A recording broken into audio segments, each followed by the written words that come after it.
여러분 안녕하십니까? 12월 3일 화요일 KTV 뉴스 시작합니다. 내년도 예산안 처리가 법정 시한을 넘겨 연기된 가운데 한덕수 국무총리가 국회에 초당적 협력을 당부했습니다.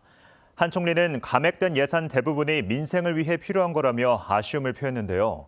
각 부처에는 예산의 취지와 필요성을 국회에 충분히 설명할 것을 강조했습니다. 박지성 기자의 보도입니다. 국회는 내년도 예산안 처리를 정기국회 마지막 날인 오는 10일로 연기했습니다. 예산결산특별위원회에서 야당이 단독 처리한 감액 예산안을 다시 논의할 수 있게 된 겁니다. 한덕수 국무총리는 국무회의를 주재하며 국회에 초당적 협력을 당부했습니다. 내년도 예산안이 하루라도 빨리 여야 간 합의를 거쳐 처리될 수 있도록 국회의 초당적 협력을 다시 한번 당부드립니다. 감액 예산안은 당초 정부안에서 4조 1천억 원이 줄었는데 한 총리는 생계급여 인상과 소상공인 맞춤 지원 확대 등 사회적 약자에 대한 지원 강화와 필수 의료 확충을 위해 필요한 예산들이라며 아쉬움을 드러냈습니다. 대외 불확실성으로 인한 경제 리스크를 줄이고 반도체와 인공지능 등 산업 경쟁력을 강화하기 위해서도 필요하다며 감액된 예산안이 그대로 확정되면 민생과 지역 경제 회복을 위한 정책들을 제대로 추진할 수 없다고 설명했습니다. 정부 예비비와 검찰과 경찰의 특수활동비 등이 삭감된 데 대해서도 국민과 민생을 외면하는 것이라고 말했습니다. 오는 10일까지 여야 논의를 이어갈 수 있게 된 만큼 한 총리는 각 부처에 마지막까지 예산의 취지와 필요성을 국회에 충분히 설명할 것을 강조했습니다. 한편 한 총리는 최근 중부지방에 내린 폭설로 적지 않은 피해가 발생한 만큼 관계부처의 지역별 피해 현황을 조사하고 필요 조치를 신속히 취할 것을 주문했습니다. 또 오는 3월까지인 겨울철 자연재난 대책기간은 대설과 한파 피해를 최소화하기 위해 위험지역 안전관리 시스템을 사전에 점검하고 노약자와 5개 근로자 등 재난 취약계층 보호에 만전을 기해줄 것을 강조했습니다.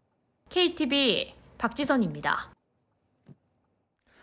소비자 물가 상승률이 석 달 연속 1%대를 유지하며 둔화 흐름을 이어갔습니다. 앞으로 특별한 충격이 없다면 상승률은 2% 이내를 유지할 것으로 전망되는데요. 정부는 물가 안정에 주력하는 한편 미국 신정부 출범 이후 불확실성에 대해서도 선제 대응할 계획입니다. 신국진 기자의 보도입니다. 통계청이 발표한 지난달 소비자 물가는 1년 전 같은 달보다 1.5% 상승했습니다. 지난 9월 1.6%에 이어 석 달 연속 1%대를 유지했습니다. 특히 큰 폭으로 상승했던 농축수산물이 1%를 유지했고 휘발유와 경유 등 석유류 가격이 5.3% 하락했습니다. 경제관계 차관회의 겸 물가관계 차관회의를 주재한 김범석 기획재정부 1차관은 소비자 물가가 둔화 흐름을 이어갔다며 특별한 충격이 없는 한 앞으로 2% 이내 흐름을 유지할 것이라고 전망했습니다. 그러면서 누적된 고물가로 서민 생활의 어려움이 지속되는 만큼 정부가 국민 체감 물가 안정을 위해 노력하겠다고 밝혔습니다.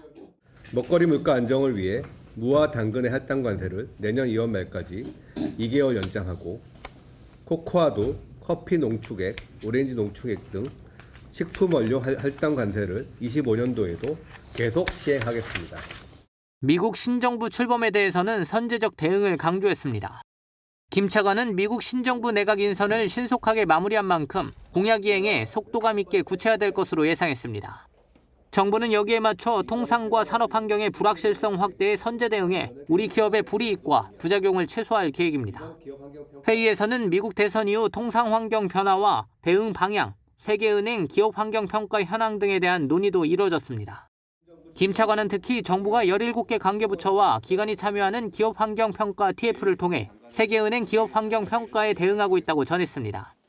그러면서 실질적인 규제 개선이 필요한 경우 경제관계장관회의를 통해 구체적인 개선 방안을 발표하겠다고 설명했습니다. KTV 신국진입니다. 윤석열 대통령이 한국을 방문 중인 사디르 자파로프 키르기즈 공화국 대통령과 정상회담을 하고 양국 관계를 포괄적 동반자 관계로 격상하기로 합의했습니다. 두 정상은 공동 성명을 통해 양국 간 포괄적 동반자 관계를 더 발전시키기 위한 정치적 대화를 계속 이어가고 상호 방문과 고위급 회담 체계도 강화하겠다고 밝혔습니다.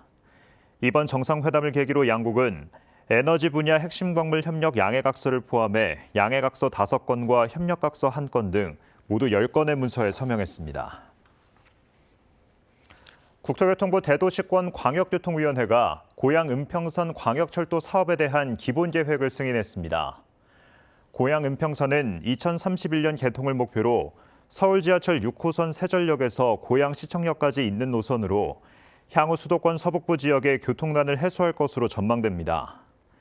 경기도는 이번 기본계획 승인에 이어 곧바로 실시 설계 작업에 착수해 사업을 본격화할 계획입니다.